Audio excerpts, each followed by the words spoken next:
ఉస్నూర్పల్లి ప్రాథమిక పాఠశాలలో తెలంగాణ ఫెస్టివల్ అనే కార్యక్రమం నిర్వహించడం జరిగింది. ఆ కార్యక్రమంలో మేము పాల్గొని వారు ఏమేమి తయారు చేసినారో వాళ్ళని అడగడం జరిగింది. అందులో వారిని ఒక్కొక్కరిగా ఏమేమి తయారు చేసినారో వాళ్ళని అడుగుదాం.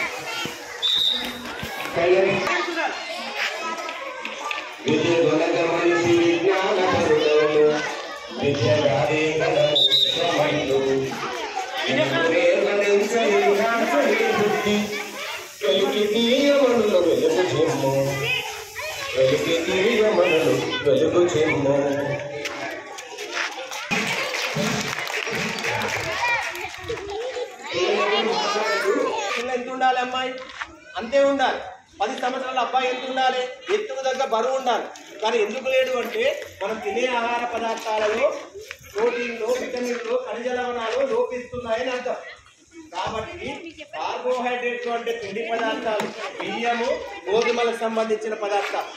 ప్రోటీన్లు అంటే పిండి పదార్థాలు. ఏది ప్రోటీన్లు అంటే పప్పులు, మాంసము, గుడ్లు, పాలు, చేపలమ్మ. ఇవే కాకుండా ప్రోటీన్లు వీటితో పాటు మన క్రొవ్వు పదార్థాలు ఉంటాయమ్మ. క్రొవ్వు పదార్థాలు అంటే మనం తీసుకునే నూనెలు ఉంటాయి చూడండి, ఈ నూనె పదార్థాలు అంటాం. తర్వాత విటమిన్లు, ఖనిజ లవణాలు అంటే పండ్లు, ఆకుకూరలు, కూరగాయలమ్మ. అంటే మనం తీసుకునే వాటిలో అన్నీ ఉండాలి. ఒక అన్నం తినడమే కాదు, ఒక రొట్టె తినడమే కాదు, ఒక గుడ్డు తినడమే కాదు, ఒక వస్తువు ఏది కాదు. కాబట్టి మనం తీసుకునే ఆహార పదార్థాల్లో కార్బోహైడ్రేట్స్ ఉండాలి, ప్రోటీన్లు ఉండాలి, క్రొవ్వు పదార్థాలు ఉండాలి, విటమిన్స్ ఉండాలి, ఖనిజ లవణాలు ఉండాలి.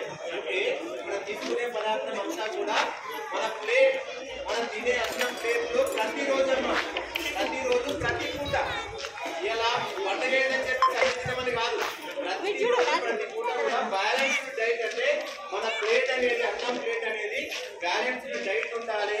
మన అన్నం లోపల అన్నం ఉండాలి, కూర అన్నము తక్కువ తినాలి, కూర ఎక్కువ తినాలి. తర్వాత ఉప్పు ఉండాలి. పోతాయి కదా వాటి కొవ్వుతోటి నూనె తయారు చేసి ఆ నూనెలో పోలించిన వాటి అవి తింటే పిల్లల ఆరోగ్యం ఖరాబ్ అవుతుంది. రకరకాలైన ఆరోగ్య సమస్యలు వస్తున్నాయమ్మా. ఈ రోజు చిన్న లేదు, పెద్ద లేదు, ఆడవాళ్ళు లేదు, మగవాళ్ళు లేదు. అతి తక్కువ వయసులో మనం రకరకాల జబ్బులతోటి చనిపోవడం ప్రధానము. బట్ట అమ్మ కొత్త బట్ట కట్టాలి. ఇవాళ మంచి